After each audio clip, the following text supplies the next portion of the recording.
오늘 말씀은 베드로후서 1장 12절에서 21절까지 말씀입니다. 우리 나눠드린 교환을 함께 보시면서 본 말씀 한 절씩 살펴보겠습니다. 먼저 12절 말씀 함께 읽습니다. 시작.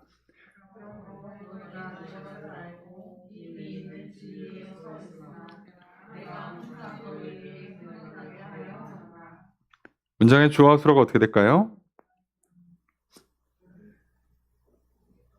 그래서 내가요. 내가 뭐 한다? 생각나게 하려고 한다. 생각나게 만든다라는 뜻이죠. 생각나게 하려고 하는 것이다. 생각나게 하고자 한다. 자, 뭐를?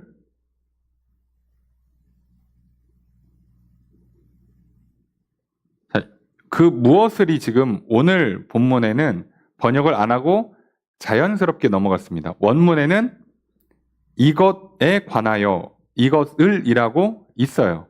그리고 그 이것을이 앞에 있는 내용입니다. 너희가 알고 이미 있는 진리에 서 있는 이것에 관해서 내가 너희에게 생각나게 하려고 한다. 그러니까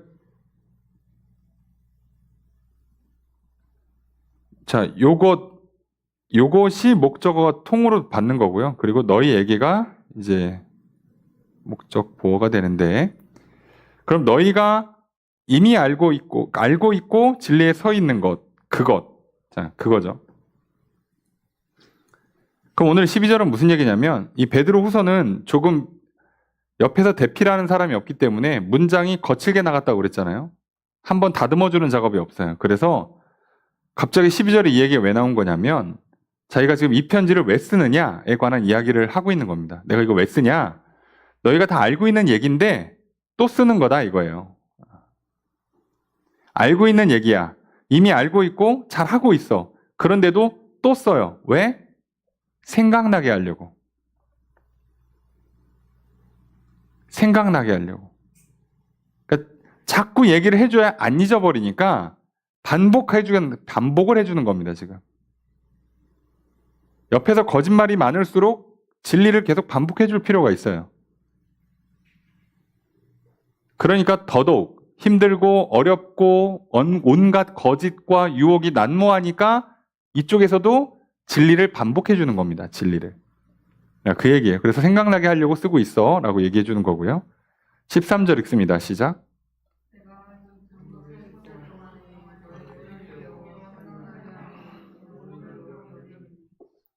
주어수로 어떻게 될까요?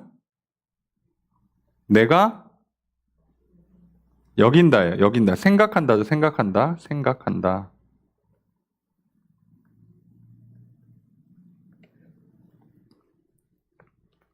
옳은 줄로 옳다고 생각한다. 뭐가? 앞에 요거 하는 것이. 이것이 옳다라고 생각을 한다예요. 그러니까 본인이 생각하는 내용의 전부는 요만큼이죠. 난 이만큼 전체가 옳다고 생각을 해요. 자, 그러면 뭐가 옳다고 생각한 거냐? 이 장막에 있을 동안 너희를 자꾸 깨워서 생각나게, 기억나게 하는 것이 옳다라고 생각한다는 거죠. 내가 지금 잘하고 있는 거다. 옳게 하고 있는 거다. 너희들 자꾸 깨우고 자꾸 생각나게 하는 게 잘하는 거다. 자, 그러면 이 앞에 이 장막에 있을 동안에 라고 되어 있는 게 무슨 뜻인지만 알면 되겠죠. 여기서 말하는 장막은 무슨 장막이겠어요? 육신의 장막을 말합니다. 그러니까 이거 육신을 말하는 거고요. 이 육신 장막에 있을 동안이라고 했으니까 이거 우리식으로 표현하면 뭐가 되겠어요? 요만큼은 살아있는 동안이 되는 거예요.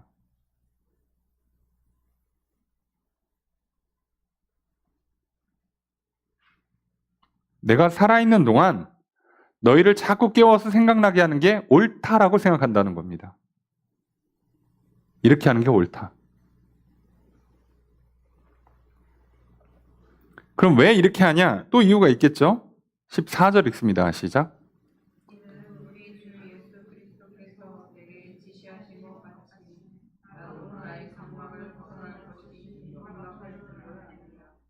주어서로 어떻게 될까요?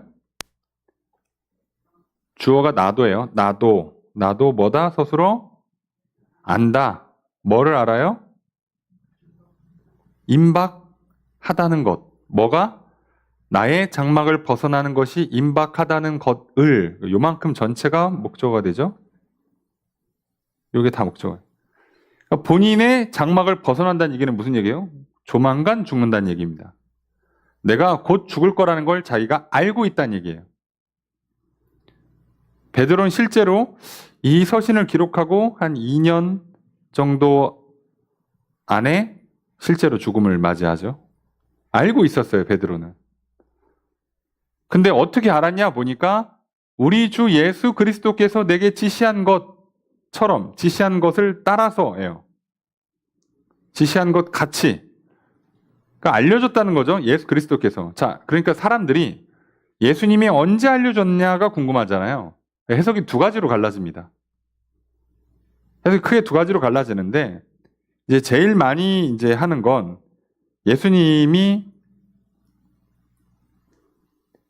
부활하시고 갈릴리 호수에서 베드로를 만나서 물고기 구워 먹으면서 내가 나를 사랑하냐? 이거 3번 하신 다음에 베드로한테 얘기해 주잖아요. 너가 젊을 때에는 네 마음대로 가지만 나중에는 사람들에서 끌려다닐 것이다. 이렇게 얘기하시는 것. 그러면서 그 요한복음 21장 그 말씀에 있는 것처럼 그거 얘기하는 거다라고 보는 학자가 있고, 또는 우리가 이제 성경에는 기록되어 있지 않지만 전승이 하나 있어요. 그러니까 고대에 사람들이 많이 알려진 이야기. 네, 약간 이제 그 중에 유명한 이야기죠. 코어바디스라고 보통 얘기하죠. 코바디스. 내가 어디로 가냐?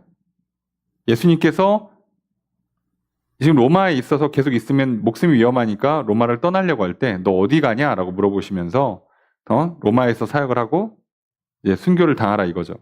그래서 베드로가 그걸 따랐기 때문에 조만간 내가 이제 죽겠구나를 알았다는 거예요. 자, 그래서 베드로가 직접 만나서 알았다라고 보는 학자가 있고, 예전에 부활했을 때 벌써 이제 베드로로 치면 벌써 한 30년 전이 되는 거죠. 그때 예수님 부활하셨을 때 그때 만난 거 얘기하는 거다. 이제 라고 뭐 의견은 갈리는데 확인할 길이 없습니다. 중요한 건 베드로는 알고 있다는 거죠. 베드로는 이제 자기가 살 날이 얼마 남지 않았다는 걸 알고 있어요. 병들어 시름시름 앓고 죽어가는 게 아니라 단지 하나님께서 부르실 때가 곧 왔기 때문에 더더욱이 뭐 한다는 거예요? 계속 반복해서 글을 써서 생각나게 만들어주는 겁니다. 자, 자기는 이게 그래서 옳다라고 생각한 거예요. 그래서 계속 해야지 뭘 하려고 하는 거냐? 요것 때문에 하는 거죠. 15절 읽습니다. 시작.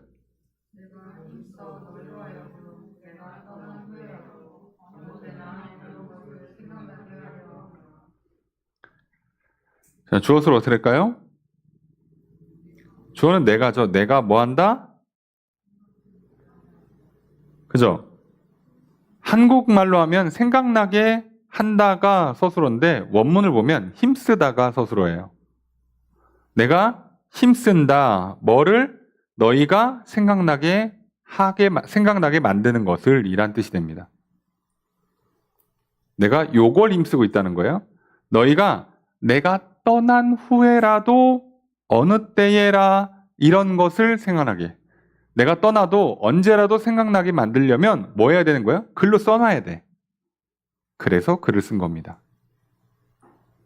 글을 써놔야 되니까. 자, 우리가 왜 기록을 남기는 게 중요하냐? 이 지점 때문이에요. 왜 우리가 계속 반복해서 말을 해야 되고 반복해서 배워야 되고, 그죠? 말하고 말을 듣고 기록하고 읽고 이야기하고, 이게 왜 중요하냐?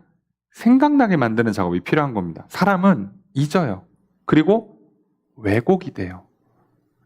여기서 문제가 발생합니다. 왜곡이 된다는 거.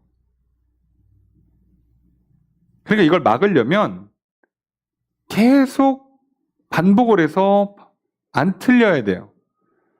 우리가 왜 나이가 들면 자꾸 사람이 좀 자꾸 이 사람이 자꾸 이렇게 예전에 안 하던 헛소리를 하고 자기 맞다고 막 고집 부리고 하잖아요. 어른들 가끔 보면 왜 그러시지 싶은데 왜 그런 현상이 일어나냐? 반복을 안 해서 그런 현상이 일어나는 거예요.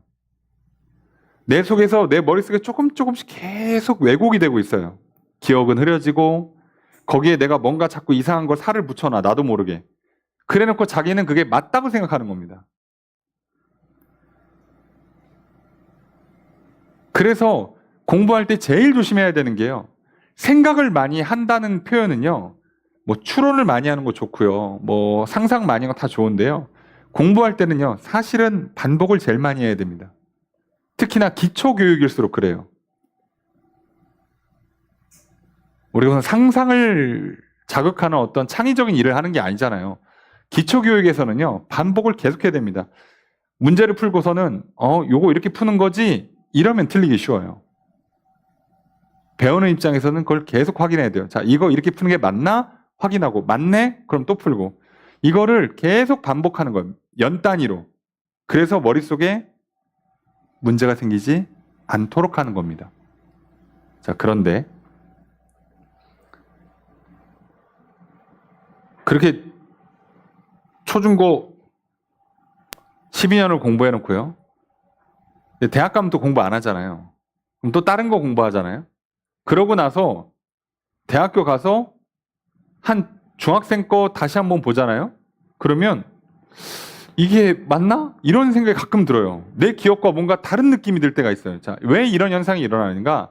여러분, 정말 기억력이 좋은, 머리 정말 좋은 사람들, 극소수의 사람들을 제외하고는요, 시간이 지나면 기억이 흐려지고 왜곡됩니다. 자, 이 현상은 어떻게 보면 자연스러운 거예요. 여러분, 이게 내가 뭐 머리가 나쁘다거나 또는 믿음이 안 좋다 그런 게 아니라 사람의 두뇌가 갖고 있는 특성이에요, 그냥. 여러분, 내가 나이 들어서 피부가 쭈글쭈글거리고 몸의 기력이 옛날보다 쇠한 건요, 내가 죄를 짓고 사는 게 아니잖아. 나이 들면 별 수 없어요.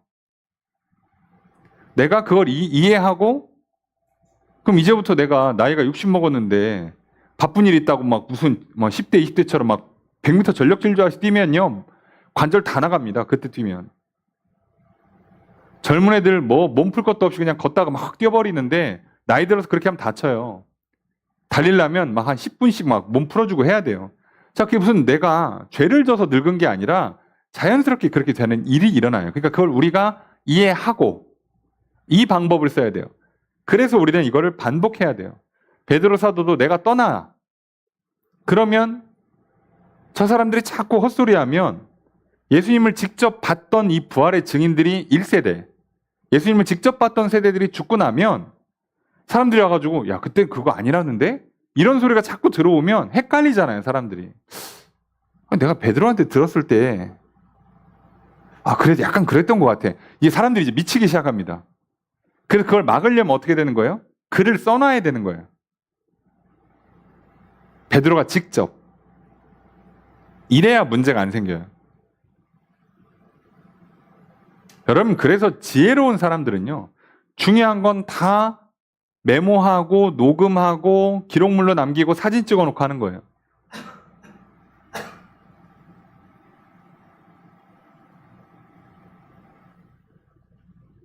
여러분, 저도 교회에서 오래 일을 하면서 또 이렇게 여러 연합 사역들을 하다 보면 이제 막 돈이 정신없이 왔다 갔다 하잖아요. 뭐 물건 사고 영수증 챙기고. 자, 그럼 어떡합니까? 영수증 한쪽에 나는 모아놨는데, 분명히 모아놨는데 갑자기 사라지지. 그럼 그 돈 어떻게 받아? 기억이 헷갈리죠. 그래서 어떡합니까? 공모를 할 때는요, 영수증 다 사진 찍어둡니다. 방법이 없어요. 만에 하나 잃어버리면 어떡할 건데? 재발급이라는 것도요, 마냥 쉽지 않아요, 현실에서. 이런 문제들 때문에 우리가 기억을 하기 위해서, 정확하게 기억하기 위해서, 왜곡이 발생하거나 거짓이 틈타지 않도록 하기 위해서 기록하고 계속 또 반복하는, 그러니까 읽고 듣고 하기를 반복을 해야 돼요. 베드로 사도도 그걸 알고 있었기 때문에 기록해서 내가 죽더라도 예수님 살아생전을 직접 경험했던 이 산증인, 그 중에서도 수석 제자잖아요. 가장 증인으로서 효력이 제일 센 사람, 옆에서 가장 가까이서 본 사람이 제대로 기록해 놓으면 얼마나 좋습니까? 그래서 남긴다는 얘기예요. 지금은 잘 알고 있어. 지금은 성도들이 예수님에 대해서, 예수님이 하신 말씀에 대해서 잘 알고 있어요. 그래, 지금은 문제가 없다니까? 근데 나중에 문제가 생기지 않도록 계속 지금도 얘기를 또 하는 거고, 본인이 죽었을 때 문제가 생기니까 기록을 남기는 거라고요. 지금 멀쩡하다고 해서 안 하는 게 아니에요. 그렇죠. 그래서 어떻게 합니까? 공부 잘하는 친구들, 시험 기간 아니어도 공부해요. 건강한 사람들, 항상 운동합니다. 항상. 이 공부도 그렇고 운동도 그렇고 흐름이 끊기면 문제가 되기 때문에 계속 하는 거예요. 계속. 지금은 괜찮다니까. 지금은. 내일 문제가 안 생기려고. 지금은 선생님이 있으니까, 부모님이 있으니까, 뭐 도와주는 사람이 있으니까 나중엔 내가 홀로 서기를 해야 되잖아. 그때를 위해서 반복하는 거예요. 그게 맞아요. 그럼 우리 신앙에서 굉장히 중요한 겁니다. 그래서 우리도 가끔 교회 열심히 나오시는 분들은 들었던 얘기 또 듣는 것 같잖아요. 이거 뭐 성경 1년에 1독씩 하고 매번 예배 안 빠지고 들으면 들은 얘기 또 하고 들은 얘기 또 하고. 예, 그게 잘하는 거예요. 원래 이렇게 됩니다. 그리고 이제 여러분들도 뭘 하셔야 되는 거예요? 여러분들도 기록을 하셔야 돼요. 내가 어제 기도 응답받은 거 너무 감사하죠? 갑자기 일이 잘 풀리고 복이 있고 기적이 나타나면 너무 좋죠? 여러분, 이거 금방 기억에 사라집니다.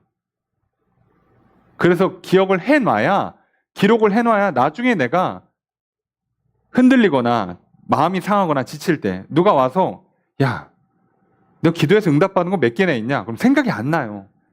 펼쳐봐야 됩니다. 그래서 기도 노트, 감사 노트, 영적 일기 쓰는 거 그런 측면에서 굉장히 유익합니다. 쓰시면 좋아요. 예전에는 성경에다가 다 이렇게 썼어요. 사람들이. 큐티집에다 쓰고. 요즘 스마트폰 하나로 통합되다 보니까 이걸 잘 안 하는 경우가 많습니다. 그래서 여러분들 여러분의 방법으로 조금 하셔야 돼요. 그리고 시대가 너무 좋아요. 왜요? 쓰는 거 귀찮으시면 음성 녹음 뜨세요. 다 녹음 파일로도 보관하지만 요즘은 텍스트로도 다 바꿔줍니다. 글로 써놓은 거 사진 찍어두세요. 다 텍스트로 바꿔줍니다. 사진 파일로, 문서 파일로 다 변환해 줍니다. 그러니까 훨씬 좋은 시대를 우리가 살아요. 그러니까 너무 그런 부분들은 신경 쓰지 마시고, 중요한 건 오늘 잘 알고 있어도 내일 문제가 되기 때문에, 또는 지금 나를 가르쳐주는 사람이 떠날 수가 있기 때문에, 함께하지 않는 그 순간에 문제가 생길 수 있기 때문에 항상 기록을 해두고 그거를 듣고 읽고를 반복하는 거다. 이게 제일 핵심입니다. 그럼 이제 베드로가 뭐를 이렇게 강조하려고, 뭐를 잊지 말라고 얘기하는 거냐? 그 내용이 이제 16절에 나오죠. 16절 첫 번째 문장 있습니다. 시작.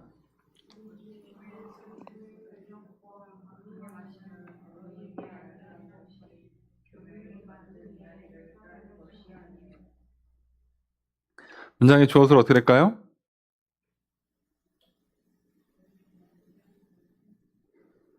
자, 그래서 이게 아니다라고, 서술어가 아니다라고 끝나는 바람에 주어가 전부 다가 주어가 돼버립니다. 그죠? 자, 요것은 이것이 아니다예요. 주어, 서술어, 얘를 이제 목적, 보어 정도로 봐야 될 건데, 이거는 이것이 아니다. A는 B가 아니다. 이런 문장이에요. 우리 주 예수 그리스도의 능력과 강림하심을 너희에게 알게 한 것은 교묘히 만든 이야기를 따라간 것이 아니다. 압축을 하면 예수의 강림은 꾸며낸 이야기가 아니다예요. 자, 그러면 그리스도의 능력과 강림하심을 알겠다. 여기서 강림하심이 뭐냐? 이제 요게 중요한 거잖아요. 요거. 얘 뭘 것 같습니까?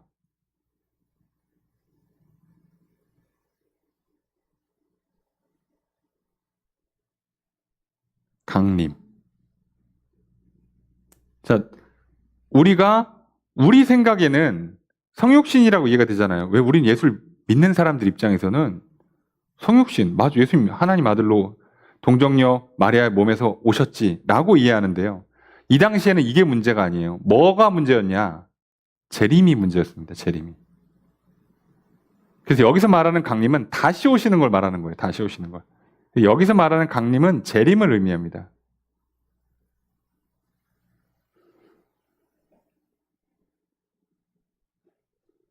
그리고 그래서 능력은 예수님 살아생전에 했던 어떤 기적과 이적을 말해요.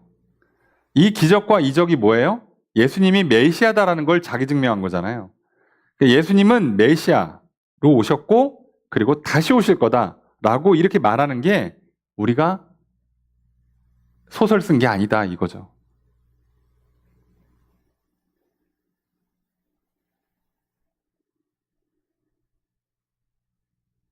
거짓 교사들이 그러면 제일 많이 공격하는 게 뭘 것 같아요?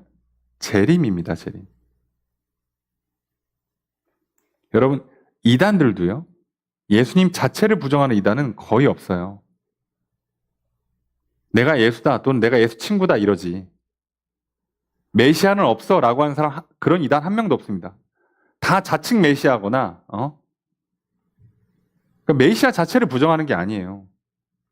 그러면 이제 예수님이 안 오신다 그러면 이제 골치 아파져.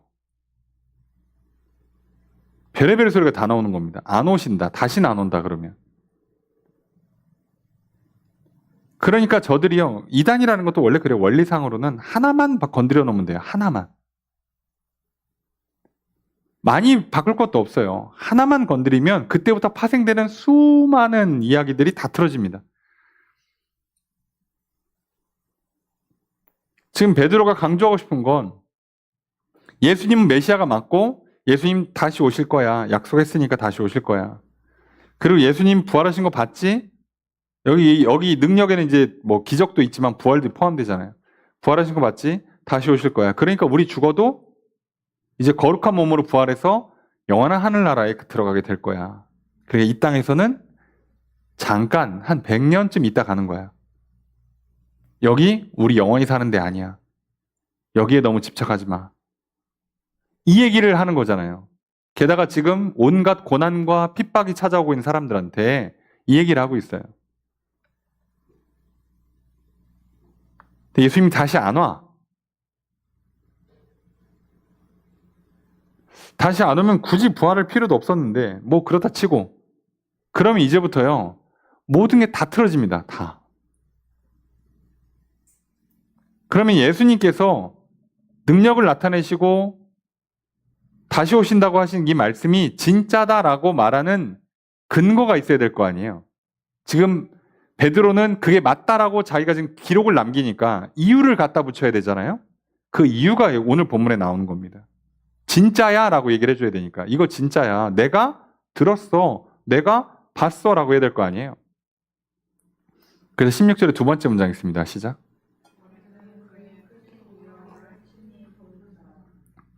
자, 주어를 어떻게 할까요? 우리는 본 사람이다. 그래서 이거 그냥 증인이다예요. 증인이다. 우리는 증인이다.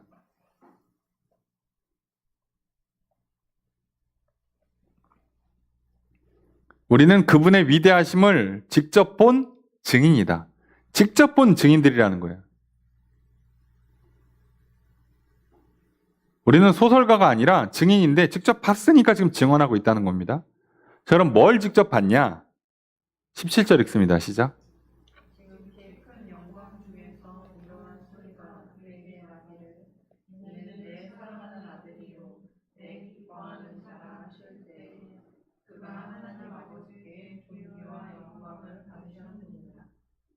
자, 주어를 어떻게 할까요?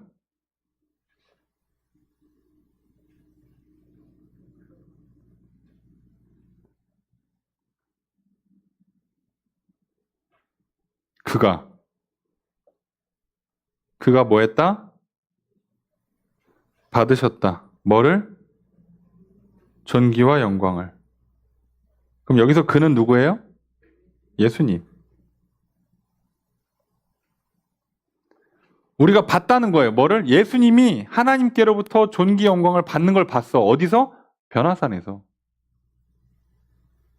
그때 그 영광 중에, 그때 산이 구름에 둘러싸였죠? 영광 중에 소리를 들었어. 하나님의 음성을 들었다고 그랬잖아요. 뭐라고요? 이는 내 사랑하는 아들이요 내가 기뻐하는 자다.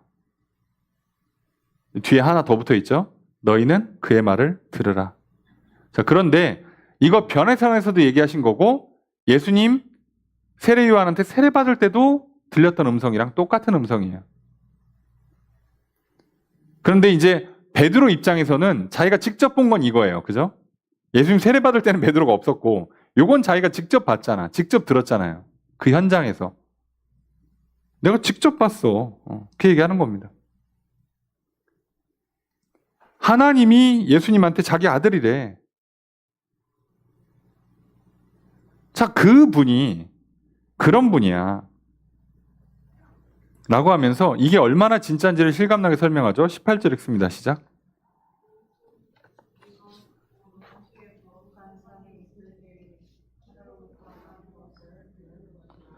자, 주어서로 어떻게 될까요? 이 소리는 그저 들은 것이다. 누가? 우리가 들은 것이다예요. 그죠? 그래서 아이고.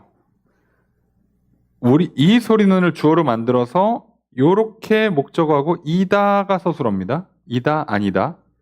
자, 이게 한국 문장, 한국식으로 번역할 때는 주어가 이렇게 바뀌어요. 원문에서 주어는 우리로 갑니다. 우리로. 그래서 어떻게 돼요? 우리는 이 소리를 들었다예요. 원문장은 우리는 이 소리를 들었다라고 됩니다. 그래서 그와 함께 예수님과 함께 거룩한 산에 있었을 때 하늘로부터 들려오는 소리를 우리가 들은 거다요. 얼마나 생생한 증언이냐고. 여기서 우리라고 하면 대충 누구겠어요? 베드로, 야고보, 요한. 그죠? 그러니까 이 세 제자들이 예수님과 같이 변화산에 올라가서 예수님 용모가 변하시고 하늘로부터 음성이 들리고 모세랑 엘리야랑 교제하시는 거 다 봤어요. 혼자도 아니야, 심지어. 다 봤어. 그러니까 봤기 때문에 어느 산인지 어떤 장면이었는지 어떤 음성인지를 정확히 얘기해 줄 수 있잖아요. 본 사람이니까. 그래서 써주는 겁니다. 여러분 요즘 이제 특히나 이제 연말이기도 해서 연예계가 좀 많이 시끄럽잖아요. 네. 연예계가 시끄러우면 연예인들 이제 한번 이미지 잘못되면 한참 쉬거나 영원히 이제 방송에 못 나오잖아요. 그거 얼마나 힘들게 거기 올라갔는데, 그거 얼마나 돈이 잘 벌리는 자리인데, 그거 누가 쉽게 포기하겠어요? 근데 이렇게 사람들이 그래서 어떻게든 문제를 덮으려고, 안 키우려고 막 난리를 치죠. 그러다 보면 사람들이나 기자들이 다 뭐를 갖고 얘기를 해요? 증언이 엇갈린다. 야, 그게 말이 되냐? 이 얘기를 많이 하잖아요. 몰랐다는 게 말이 되냐? 그걸 얘기했으면 정확하게 언제 뭘 했다고 얘기를 해야지 왜 그 얘기를 못하냐? 이렇게 지적하잖아요. 증언이라는 게 이래요. 증언은요, 직접 보고 경험한 사람이라면 그 사람은 확실하게 얘기할 수 있는 부분이 분명히 생겨요.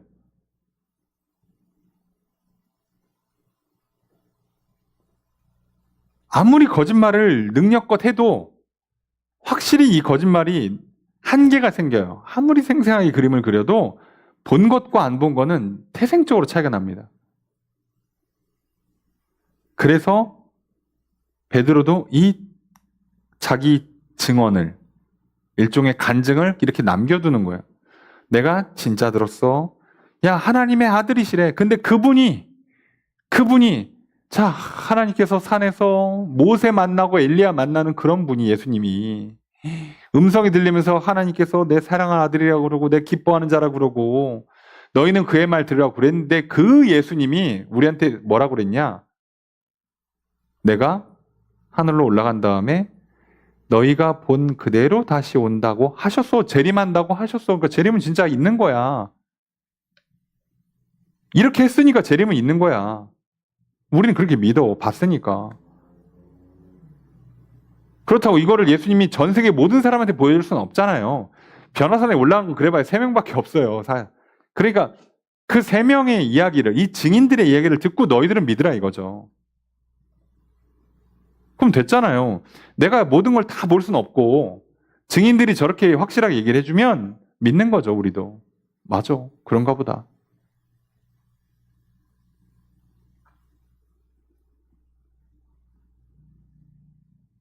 이걸 남기려고 지금 그 베드로후서를 쓰고 있는 거예요. 이 증언을 기록하려고. 왜? 지금은 잘 믿고 있지만 나중에 기억이 왜곡될까 봐, 생각이 안 날까 봐. 지금은 내가 얘기해 주면 되지만 나중엔 조만간 내가 순교를 당할 거기 때문에 못 만나. 내가 없을 때는 어떻게 해? 글로 써놔야죠. 자, 이겁니다. 그래서 오늘 우리가요, 글로 읽을 수 있고 녹음이 된 음성 파일이나 또는 영상 파일로 보고 듣고 할 수 있기 때문에 우린 정말 좋은 시대를 살아요. 그러니까 사단도 정말 교묘하게 거짓말을 합니다. 똑똑하게 거짓말을 한다고. 진화하는 거죠, 일종의. 파고들어서 어떻게든 틈을 만들어야 되니까. 그래서 우리가 이 증인들의 이 이야기가 성경이 무서운 게요. 성경 기록 연대만 3,000년이 넘고 저자가 100명이 넘어가는데 진술에서 엇갈리지 않단 말이에요. 여러분 아시죠? 사기꾼들이나 경찰에 잡혀갈 때 서로 입을 맞춰. 합을 맞추고 가면 서로 각방 가잖아요. 각방 가면 다 걸려. 왜 걸린지 알아요? 이 사람들 얼마나 머리 좋은지 아십니까? 뭐라 그래요? 야, 옆엔 너한테 얘기하던데? 다 불었어, 임마. 너 진술하면 우리가 형량 반으로 줄여줄게. 안 넘어갈 인간이 없어요. 안 넘어갈 인간이 없어요. 걔가 그러던데? 그거 자기는 안 했다는데 네가 시킨 거라는데? 그래서 우리는 너 아무 얘기 안 하면 그런 줄 알고 너한테 다 뒤집어 씌울 거야. 저 사람은 형 안 받고 나가. 너 혼자 20년 살아. 그러면 말도 안 되잖아요. 그래서 사람이요, 넷만 모이잖아요. 진술을 맞출 수가 없어요.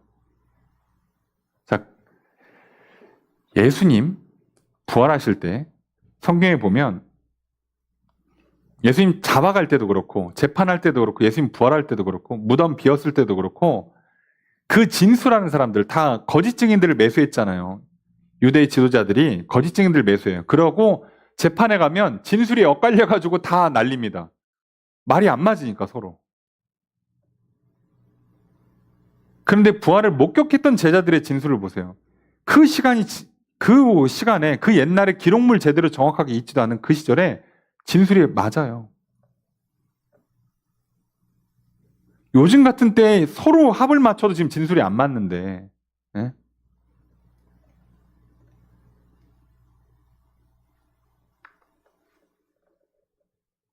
이상하잖아요, 그죠?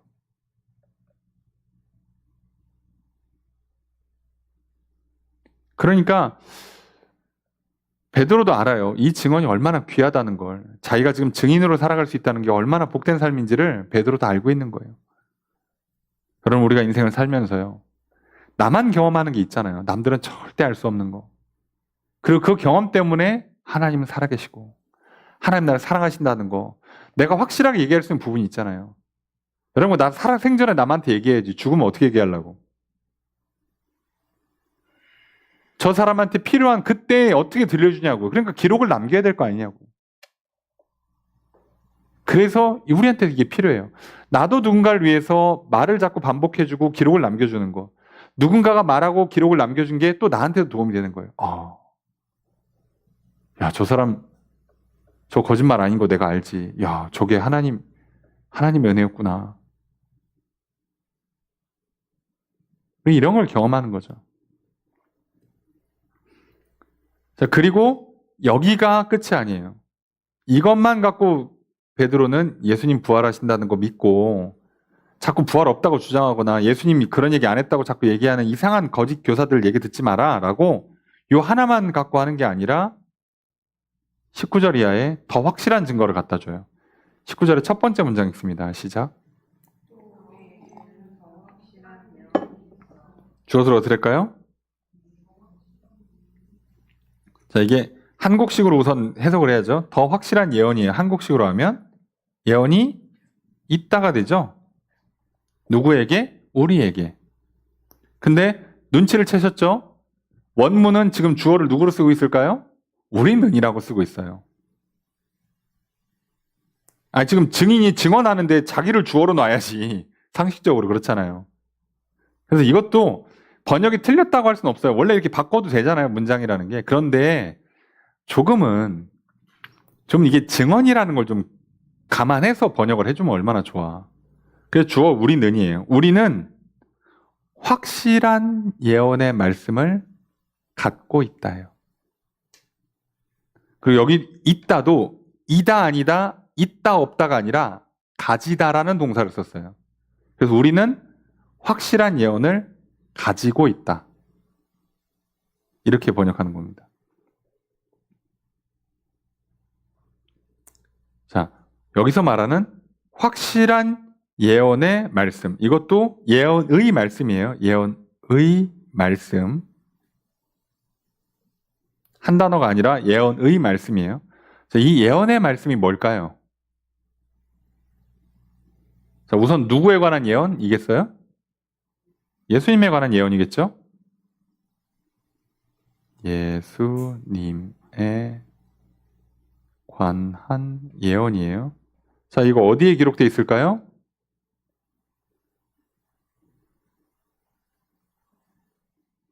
지금 신약 성경을 쓰고 있을 때에는 신약 성경이 편집이 안 끝났죠, 아직.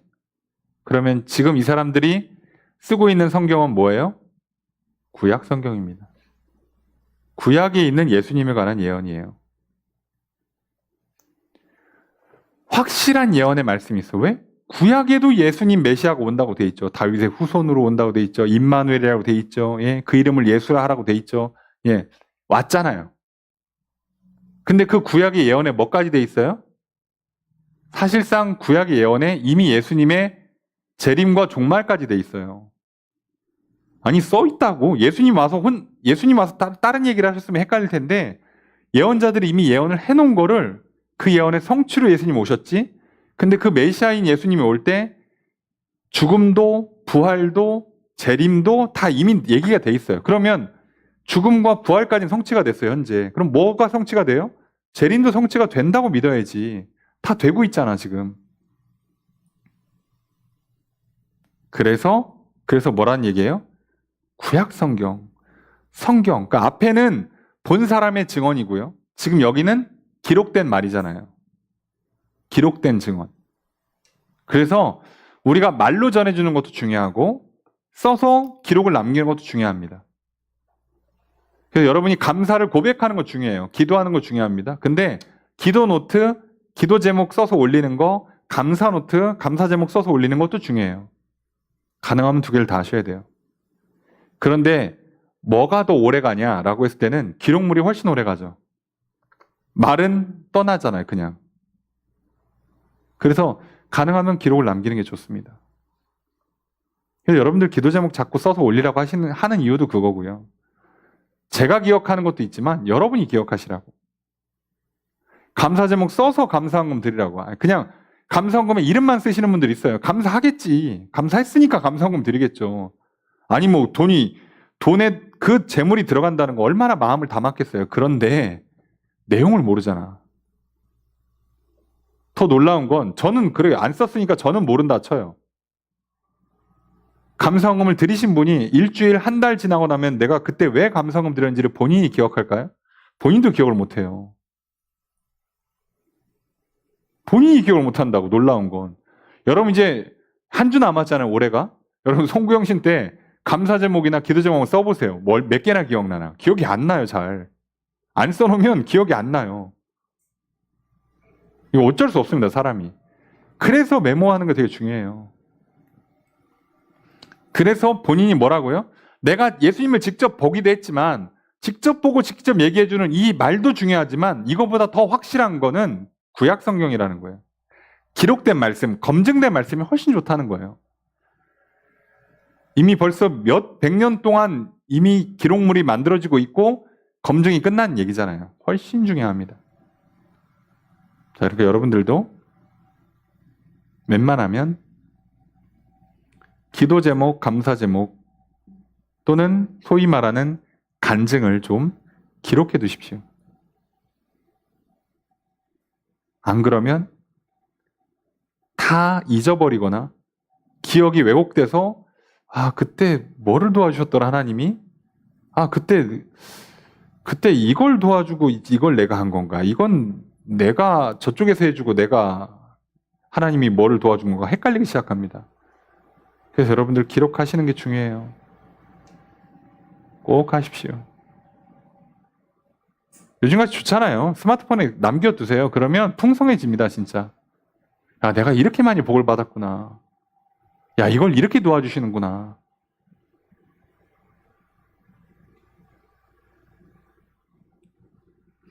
그래서 이 얘기를 남기는 겁니다.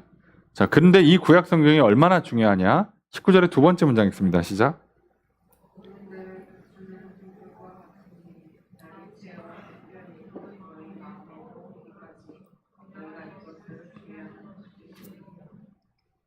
자, 주어서 어떻게 될까요?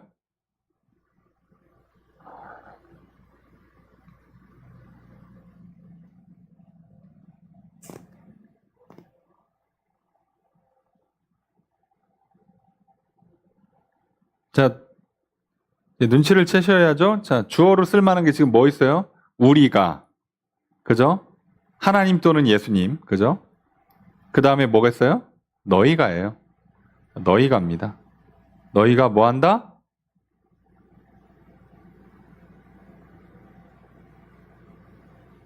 자, 너희가 주의하는 것이 좋다, 옳다예요.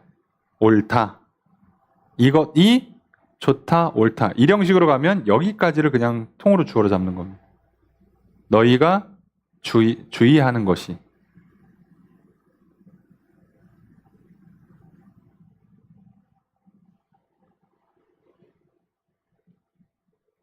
그죠?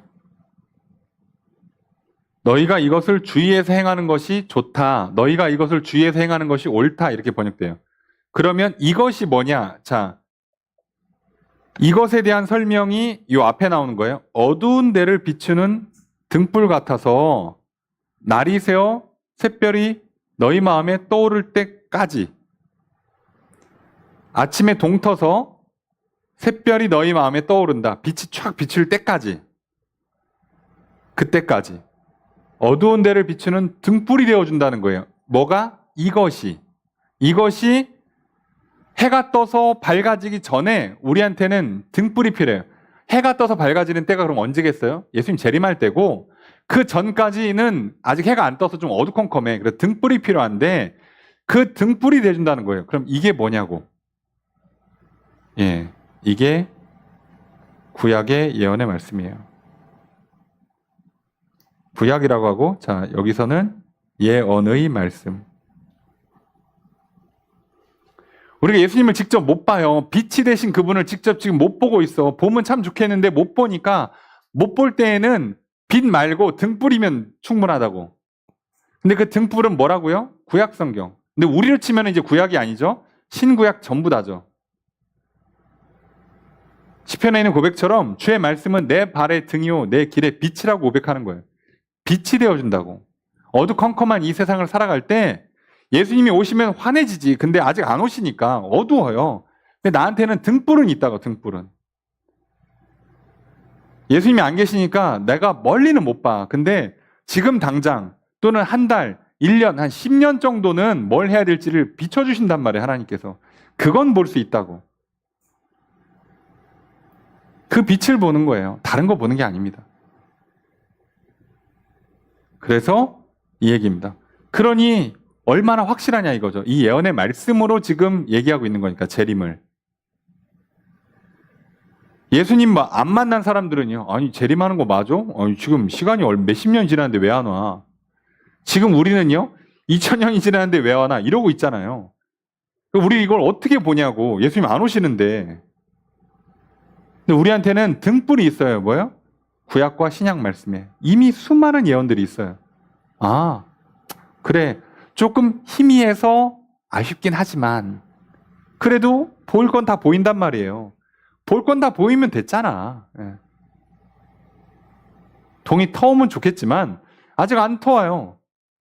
지금 우리 저녁 시간이잖아. 밖은 어두워. 그래도 여기 불 이렇게 켜서 여기 요 정도 밝으면 됐잖아요. 햇빛에 비교할 바가 아니지. 그죠? 예, 그런데 이 정도면 우리 사는데 지장 없잖아. 마찬가지예요. 우리가 예수를 믿고 예수의 재림을 기다리는데 성경이면 충분하다는 얘기를 하는 겁니다. 뭐 얼마나 더 비춰주냐고. 비춰주면 좋다니까요.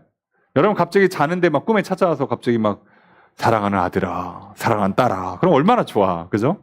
갑자기 기도하는데 막 바울처럼 막 빛이 쫙 비춰가지고 막 눈이 멀고 막, 예. 그럼 얼마나 좋아. 확실하지. 성경 통틀어도 몇 명 안 나와요, 그게. 성경 전체도 케이스가 많지가 않다고. 인류 역사를 통해서도 몇 사람 안 나와요. 그러니까 그런 거 아쉽지만 우리한테 성경이 있잖아요. 그럼 등불은 된다니까요. 그냥 집에 불 켜놓을 정도로 생활하는데 아무 문제 없어요. 우리가 이 세상 살면서 어디 부딪히고 어디에 걸려서 넘어지지 않을 정도로 충분히 빛을 비춰줘요. 자, 그래서 이제부터 우리가 말씀을 잘 듣고 계속 반복하고 기억하고 믿는 거 정말 중요한데, 자, 거짓 교사들이 이 말씀을 갖고 장난을 치겠죠? 속일 거 아니냐고. 그 지점 하나를 지금 베드로가 경고를 해줘요. 그게 25절, 20절, 21절 말씀인데 20절 읽습니다. 시작.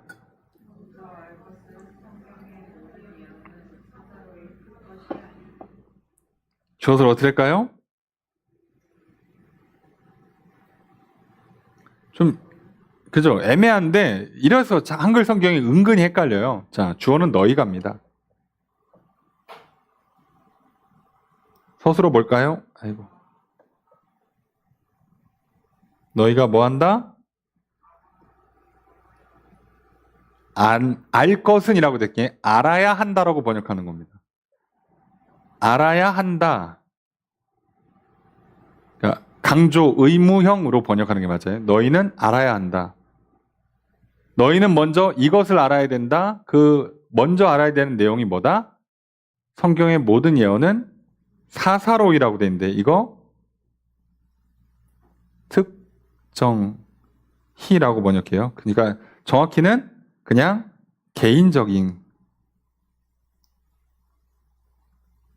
개인적으로라고 번역하시면 좋아요. 사사로라는 게 뭐 이렇게 사적으로 뭐 이상하게 그런 뜻이 아니고요. 개인적으로 푼다는 겁니다. 성경의 예언의 말씀을 개인이 자기한테 맞춤형으로 풀면 틀릴 거라는 거예요.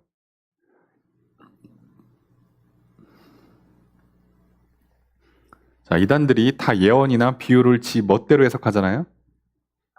그러면 결론이 뭐예요? 내가 재림 예수다가 되는 거예요. 갖다 붙이면 말 다 됩니다. 예.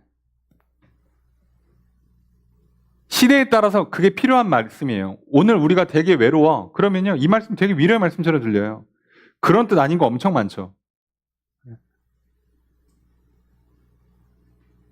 그러니까 넓게, 좋게, 은혜롭게 해석하면 다 맞아 들어가요. 다 맞지. 예.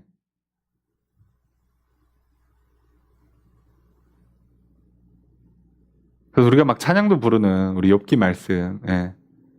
나의 길 오직 그가 아시나니 내가 단련하신 후에 정금같이 나아오리라.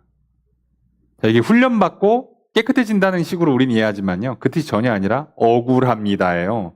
욥 입장에서 억울합니다. 하나님 나 아시죠? 자, 테스트 해보세요. 자, 용광로에 넣어서 불순물 있나 한번 보세요. 보십시오. 정금이지. 나 죄가 없습니다. 억울하다가 하소연한 거예요. 근데 우리는 너무 힘들고 어려울 때 이 고난과 시련을 그치고 나면 참 죄는 떠나고 하나님 정같이 빛나는 인생이 되겠지. 이러고 찬양 부르면서 막 눈물 흘리잖아요. 그러니까 넓게 보면 다 맞아요. 다 맞는데 그렇게 개인적으로 풀면 욥기 전체가 틀어져요. 잘못하면. 욥기 전체가 틀어진다. 그러니까 내가 은혜 받는 건 좋아. 그러니까 혼자 은혜 받으시고 자, 이거를 남한테 얘기하면 안 돼요.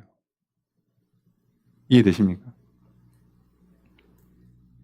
왜 우리도 가끔 사람마다 취향이라는 게 있어서 감동 포인트, 웃음 포인트가 달라요. 남들 진지한데 혼자 빵 터시는 분들 있잖아. 그 사람 그게 웃겨, 그게. 남들은 다 이게 웃겨? 왜? 그럴 수 있어요. 취향이라니까, 취향. 성경도요. 이게 남들이, 그러니까 모두가 볼 때는 이거는 지금 막 욥이 항변하는, 억울하다가 하소연하는 장면인데 누구는 갑자기 그게 막 위로가 돼. 눈물이 나. 그럴 수 있어요. 인정한다니까 그게 잘못됐다가 아니라 그게 맞다고 하면 큰일 나요.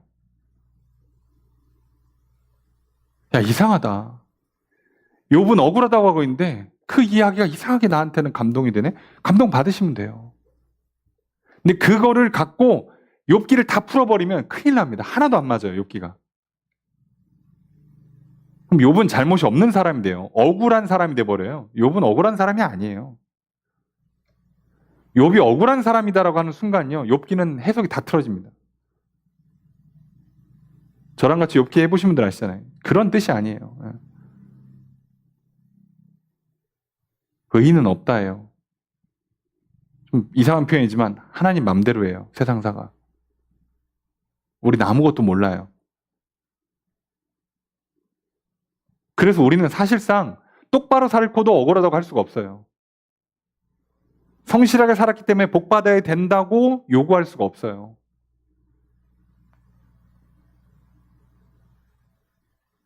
진짜 하나님이 정하시는 겁니다. 내가 이렇게 태어난 것도, 이런 재능이 있는 것도, 또 이런 고난과 시련을 겪는 것도 다 하나님이 알아서 하시는 거예요. 욥의 마지막 고백이 뭐예요? 하나님이 옳습니다예요. 자, 이게 욥기의 핵심이잖아요. 그러니까 우리가 성경을 풀 때 개인적으로 풀어버리면 해석이 틀어지기가 쉬워요. 자, 그리고 이거 잘못 들면 굉장히 위험해지기도 합니다. 그리고 이거를 악용하면 이단이 되는 거예요. 그 시대의 흐름에 맞춰서. 그죠? 그래서 뭐 옛날에 666 짐승의 표가 666이다 그럴 때 바코드 봐라 이거 숫자 더하고 곱하고 했던 666이다.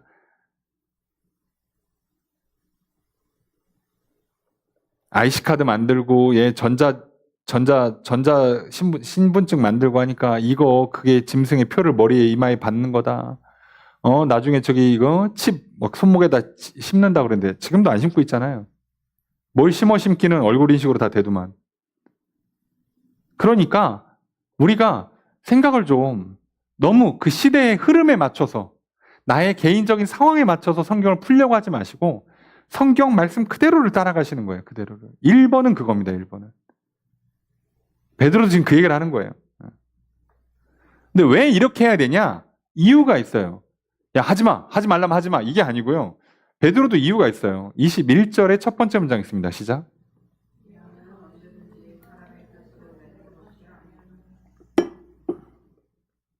주어서로 어떻게 될까요?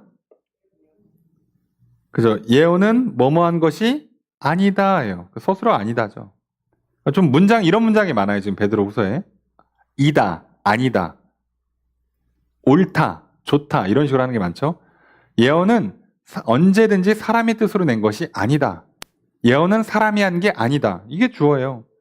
예언은 사람이 한 게 아니다예요. 그러니까 예언은 사람이 자기 뜻을 내서 만든 글이 아니니까 사람이 풀면 안 된다는 거예요. 이해되시죠? 우리끼리 통하는 바가 없어. 우리끼리 하는 말이 아니야. 어떤 거냐? 21절의 두 번째 문장 있습니다. 시작.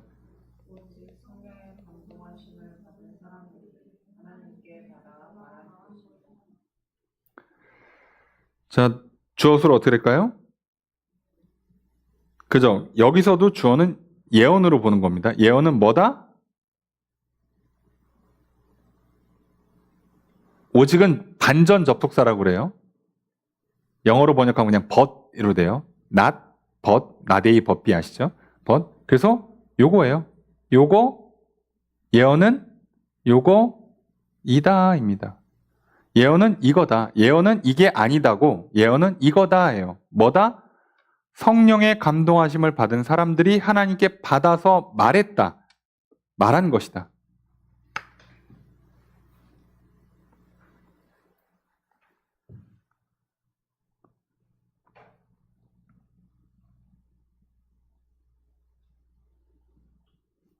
그래서 하나님께 받아 말했다 그러니까 좀 이런데요. 정확히는요. 하나님의 말씀을 전달한 거예요. 전달한 거. 여기서 요 낸다라고 돼 있는 단어가 전달했다는 겁니다. 운반이거든요. 그러니까 당연히 이 뒤에 문장에서도 요 바다가 전달 운반이에요.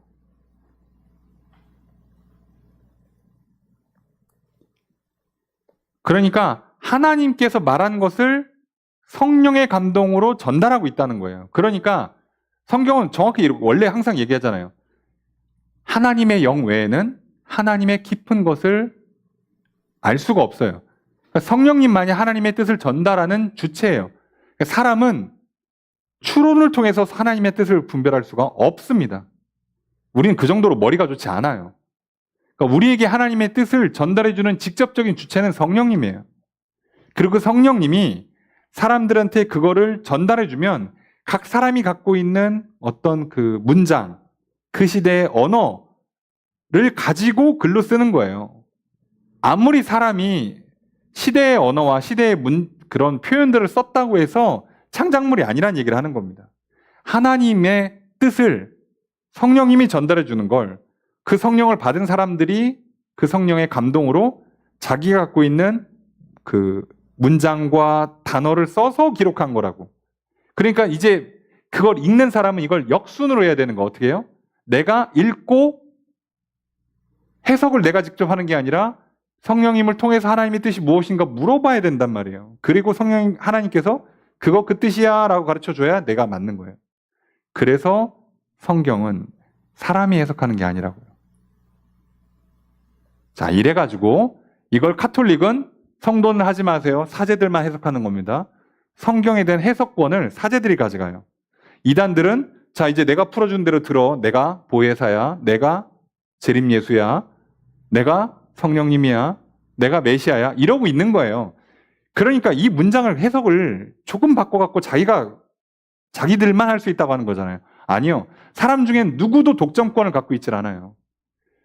그런데 우리가 오랜 시간 동안 하나님의 말씀을 듣고 하나님께 묻고 구하고 성령의 감동으로 받은 사람들이 여러 번 해석을 계속 내다보면 어느 정도 흐름에 맞는, 성경의 흐름에도 맞고 역사에도 맞고 경험에도 맞고 그리고 여러 사람들이 일치하는 어떤 어느 정도 통일된 결론이 나오기 시작하거든요. 우리가 2000년 역사를 통해서 어느 정도 결론이 난 내용들이 있어요. 자, 웬만해서는 여기 안 벗어납니다. 그 얘기예요. 자, 그럼 이거를 나한테 적용한다고 쳐봅시다. 그럼 나는 성경을 어떻게 읽는 거라고요? 성경을 읽고 내가 저자가 쓴 단어, 저자가 쓴 문장, 저자가 썼던 어떤 문법적인 특성, 시대의 어떤 배경들을 내가 공부하듯이 읽어야 돼요. 자, 읽어서 내용이 들어왔죠. 자, 그럼 거기서부터 내 머리로 이제 해석하는 게 아니라 나는 정보를 집어 넣었으면 뭐 하는 거라고요? 이제부터 하나님께서 성령을 통해서 그게 뭔지를 가르쳐주는 작업이 필요해요. 자, 이게 필요한 겁니다, 우리한테. 성경에서 우리가 머리만 써서 해석이 다 되는 내용들이 있어요. 대부분 뭐가 가능하냐? 역사적인 내용들이 이게 잘 돼요. 특별히 더 해석할 것도 없어. 왜요? 거기에 이미 그 저자들이 해설을 붙여놔요. 이거 하나님의 뜻으로 된 거다. 하나님께서 그러려고 이렇게 하신 거다라고 이미 설명이 돼 있어서 얘는 쉬워요. 근데 특히나 뭐가? 예언의 말씀이. 환상 같은 경우가 이게 어려워요. 여러분 머리로 풀면요. 대부분 틀립니다. 그래서 이 얘기를 하는 거예요. 그럼 이단들이 어떻게 사기치고 장난치는지 아시겠죠? 예, 이걸 건드리는 겁니다, 이걸. 여러분들이 성경을 읽으실 때, 그리고 인생을 살아가실 때, 하나님의 뜻이 뭘까? 머리 쓰고 고민하시면 대부분 틀립니다. 오늘은 맞는 걸 찾을 수 있어요. 근데 내일 틀려요, 내일. 그러면 진짜 하나님의 뜻, 진짜 내가 똑바로 길을 걸어가는 게 무엇일까라고 고민하신다면 오늘 내 삶을 좀 똑바로, 두 눈 똑바로 뜨고 이해하시고, 자, 지금 내가 뭐 문제가 뭔지, 시간이 어떻고, 재정이 어떻고, 뭐 사람들이 어떻고를 똑바로 보시고, 이건 똑바로 봐야죠. 여기다 넣는 건 해야 되니까. 하고, 이제 이 내 뇌에서 이제 교류가 일어나야 되죠. 성령님을 통해서 하나님의 뜻과 맞는지, 이게 무슨 뜻인지 풀어달라고. 이걸 오로지 내 머리를 푸는 게 아니에요. 성령님은 지혜를 주고 던지고 도망가시고 이제부터 나 혼자 밤새 씨름하는 게 아니라 나는 밤새 기도를 해야죠, 사실. 할 거라면 가르쳐 주십시오. 현재 상황은 이렇습니다. 자, 이렇게 푸는 거예요. 자, 그러니까 베드로가 뭐라고요? 내가 너희들 계속 생각나고 기억이 왜곡되지 않도록 말하고 기록해놔. 나 떠날 수도 있으니까. 자, 그런데 내가 지금 예수의 부활을 얘기하고 있잖아. 재림을 얘기하고 있잖아. 그 재림 확실해. 왜? 내가 직접 봤어. 들었어. 예수님. 그리고 구약 성경에 예언돼 있어. 자, 이러니까 예수의 재림, 예수님의 그 권능으로 이 땅에 오셔서 기적을 행하시고 죽으시고 부활하신 그 능력을 믿어. 자, 그런데 예언에 관해서 특히나 이렇게 개인적으로 자기 취향에 맞게 해석하는 경우들이 있는데 그건 안 된다. 성경은 성령을 통해서 기록됐기 때문에 우리가 성령을 통해서 해석할 수밖에 없어. 그리고 혼자 자기 마음대로 하면 대부분 틀릴 거야. 그러니까 오랜 시간 동안 많은 사람들과 함께 하는 게 좋단다 라고 가르쳐 준 거예요. 오늘 우리는 이 예언의 해석의 문제를 지금 다루려는 게 아니라 핵심은 자, 뭐라고요? 베드로의 간증입니다. 그죠? 우리의 믿음에 있어서 왜 계속 반복해서 듣는 게 중요한가? 왜 기록한 걸 읽는 게 중요한가? 를 얘기하는 거고요. 그래서 오늘 우리 신앙에서 마찬가지입니다. 날은 어둡고 사단은 교묘하게 우리 인생을 파고들어서 믿음을 깎고 우리의 삶을 망가뜨리려고 할 때 우리에게 등불이 있어요. 예수님의 일하는 등불. 근데 우리가 직접 예수님을 보는 게 아니니까 예수님을 만난 사람들의 이야기, 사실 그거보다 더 좋은 건 이미 검증이 끝난 신약, 구약, 성경의 말씀, 그리고 그 말씀 가운데 성령님께서 깨닫게 해달라고 우리가 기도하면서 말씀을 읽으신다면 우리는 오늘을 살아가는, 우리 인생을 살아가는 데는 충분한 빛을 제공받으며 살아가게 될 겁니다. 그래서 거짓이, 유혹이 찾아와도 분별해낼 수 있고 이길 수 있고 넘어지지 않고 인생을 바로 걸어갈 수 있습니다. 오늘 그 길을 걸어가라고 또 베드로 사도가 베드로서를 쓴 것처럼 오늘도 하나님께서 우리에게 성경을 통해 가르쳐 주십니다. 잘 들어야 돼. 딴 거 말고 나를 직접 본 사람들이 쓴 이야기, 직접 나를 본 사람들이, 선지자들이 했던 그 기록들, 그거 잘 듣고 믿고 따라와 라고 말씀하십니다. 오늘 또 믿음 안에서 고난과 시련이 찾아오고 거짓과 유혹이 끊임없는 이 인생길 앞에서 오늘 베드로처럼 또 성경의 수많은 인물처럼 믿음으로 굳건히 걸어가시고 실족하지 마시고 그 믿음 안에 놀라운 구원과 생명과 복과 기적을 누리며 살아가시는 저 여러분들이 되시기를 주의 이름으로 축복합니다. 말씀을 적용해 보겠습니다. 베드로 사도는 편지를 기록하여 성도들의 신앙을 권면합니다. 교회를 향한 핍박으로 인해 고난을 겪는 성도들에게 믿음으로 인내하면서 거룩한 삶을 살아가라고 권면합니다. 교회 내부에 침투한 거짓 교사들의 가르침에 넘어지지 않도록 예수를 아는 지식에서 자라가라고 권면합니다. 베드로는 서신을 보낸 목적을 밝힙니다. 성도들이 복음의 진리를 알고 있지만 앞으로도 항상 복음의 진리를 기억하고 생각하도록 돕기 위해서 기록하였습니다. 또한 기록으로 남겨놓음으로 인하여 베드로 자신이 죽은 후에도 성도들이 필요할 때마다 교훈을 읽고 생각할 수 있게 하려고 기록하였습니다. 베드로가 서신을 기록한 것의 이유와 목적을 우리도 기억합시다. 우리가 성경을 통해 말씀을 읽고 기억하고 생각할 수 있습니다. 기록된 하나님의 말씀을 가까이 합시다. 성경을 읽고 묵상하고 연구합시다. 우리도 기록을 남깁시다. 나의 신앙을 위해, 다른 이들의 신앙을 위해 기록합시다. 묵상 노트, 감사 노트, 간증문들을 기록해 봅시다. 지난날 베풀어 오신 하나님의 은혜를 기억할 수 있게 도와줌으로 인해 내가 다시 신앙을 회복할 수 있습니다. 내게 베풀어 오신 하나님의 은혜를 다른 사람들에게 나눔으로 그들이 믿을 수 있도록 도울 수 있습니다. 그러므로 성경을 읽읍시다. 받은 은혜를 기록합시다. 감사의 고백, 간증의 고백이 차고 넘치게 되시기를 바랍니다.